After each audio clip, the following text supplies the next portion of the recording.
सच्चिदानन्दरूपाय विश्वोत्पत्त्यादिहेतवे तापत्रयविनाशाय श्रीकृष्णाय वयं नमः।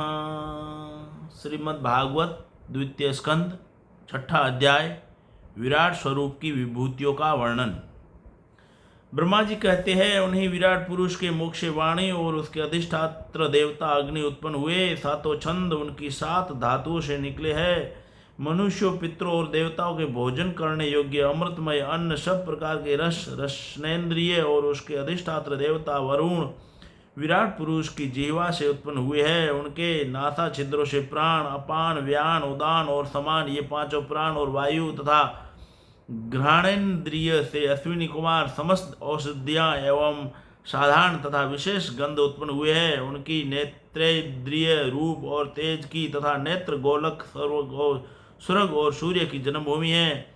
समस्त दिशाएं और पवित्र करने वाले तीर्थ कानों से तथा आकाश और शब्द श्रोत्रेंद्रिय से निकले हैं। उनका शरीर संसार की सभी वस्तुओं के सार भाग तथा सौंदर्य का खजाना है।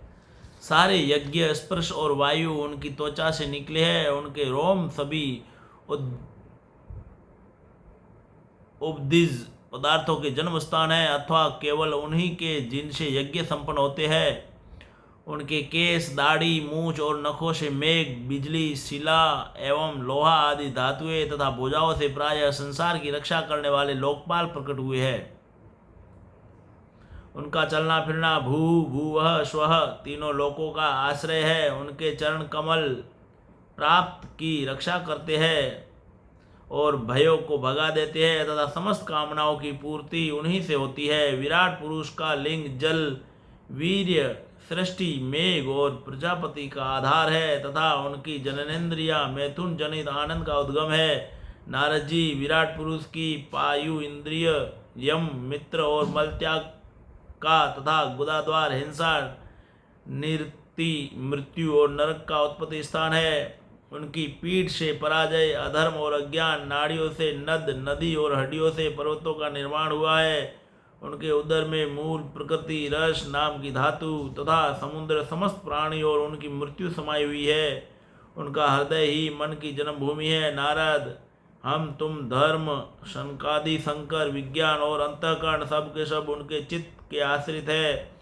कहाँ तक गिनाए? मैं, तुम, तुम्हारे बड़े भाई सनकादि, शंकर, देवता, दैत्य, मनुष्य, नाग, पक्षी, मृग, रेंगने वाले जंतु, गंधर्व, अप्सराएं, यक्ष, राक्षस, भूत, प्रेत, सर्प, पशु, पितर, सिद्ध, विद्याधर, चारण, वृक्ष और भी नाना प्रकार के जीव जो आकाश, जल या स्थल में रहते हैं, ग्रह, नक्षत्र, केतु, पुच्छल, तारे, बिजली और बादल, ये सब के सब विराट पुरुष ही है।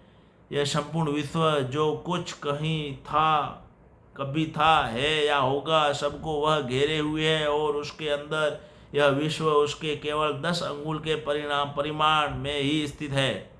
जैसे सूर्य अपने मंडल को प्रकाशित करते हुए भी बाहर भी प्रकाश फैलाते हैं, वैसे ही पुराण पुरुष परमात्मा भी संपूर्ण विराट विग्रह को प्रकाशित करते हुए ही उसके बाहर भीतर सर्वत्र एक रस प्रकाशित हो रहा है। मुनिवर, जो कुछ मनुष्य की क्रिया और संकल्प से बनता है उससे वह परे है और अमर तथा अभय पद का स्वामी है। यही कारण है कि कोई भी उसकी महिमा का पार नहीं पा सकता। संपूर्ण लोक भगवान के एक पद मात्र है तथा उनके अंश मात्र लोकों में समस्त प्राणी निवास करते हैं। भूलोक, भूवरलोक और सर्वलोक के ऊपर महरलोक है। उसके भी ऊपर जन, तप और सत्यलोकों में क्रमशः अमृत, क्षेम और अभय का नित्य निवास है। जन, तप और सत्य, इन तीनों लोकों में ब्रह्मचारी, वानप्रस्थ एवं सन्यासी निवास करते हैं। दीर्घकालीन ब्रह्मचर्य से रहित गृहस्थ भूलोक, भूवरलोक और स्वर्लोक के भीतर ही निवास करते हैं। शास्त्रों में 2 मार्ग बताए गए हैं, एक अविद्या रूप कर्म मार्ग जो सकाम पुरुषों के लिए है और दूसरा उपासना रूप विद्या का मार्ग जो निष्काम उपासकों के लिए है।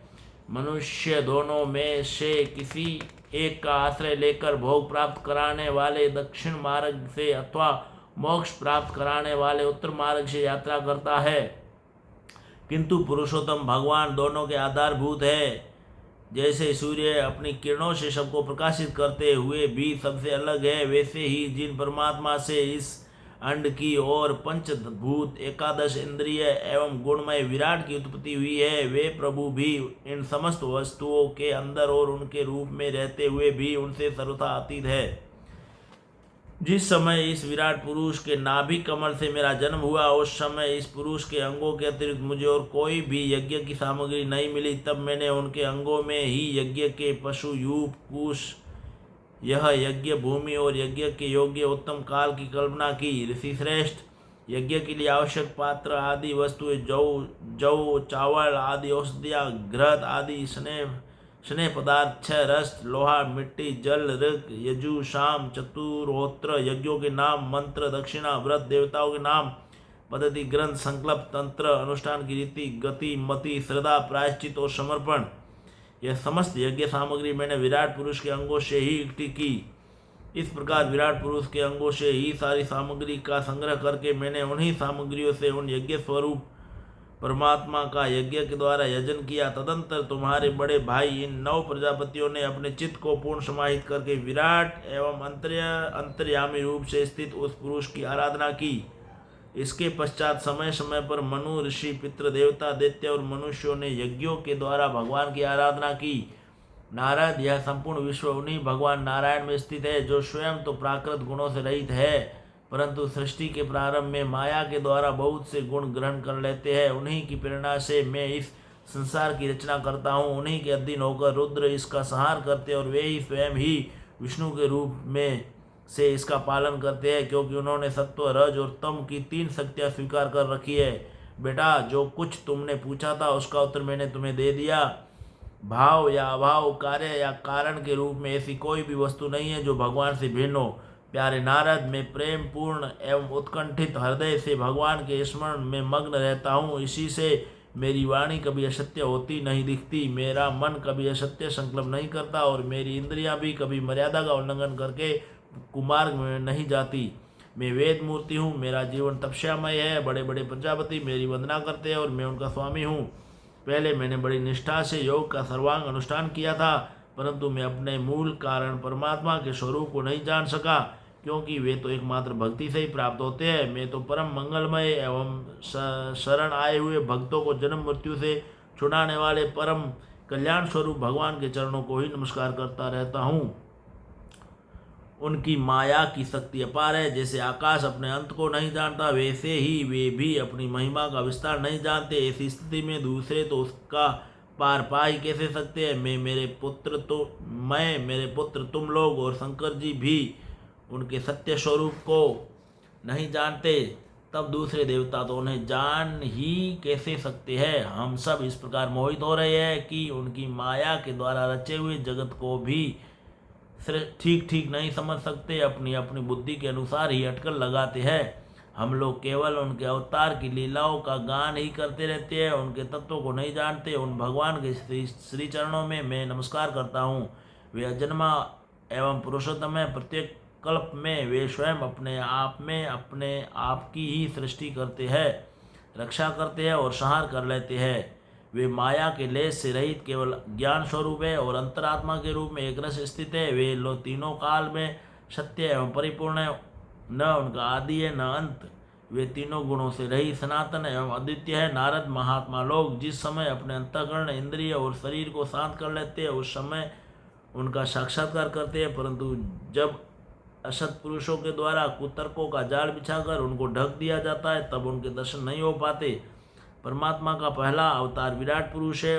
उसके सिवा काल, स्वभाव, कार्य, कारण, मन, पंचभूत, अहंकार, तीनों गुण, इंद्रियां, ब्रह्मांड, शरीर, उसका अभिमानी, स्थावर और जंगम जीव सब के सब उन अनंत भगवान के ही रूप है।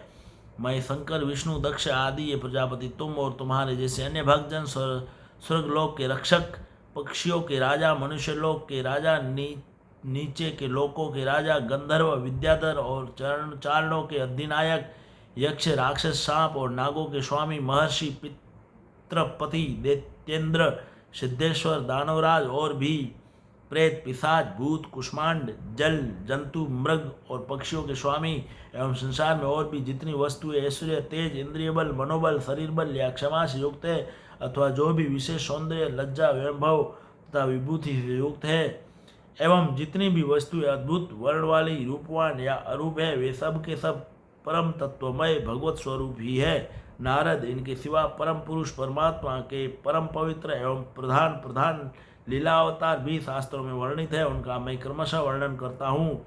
उनके चरित्र सुनने में बड़े मधुर एवं श्रवणेन्द्रिय के दोषों को दूर करने वाले हैं। तुम सावधान होकर उनका रस लो। ओम श्री कृष्णाय वासुदेवाय हरे परमात्मने प्रणतः क्लेशनाशाय गोविंदाय नमो नमः।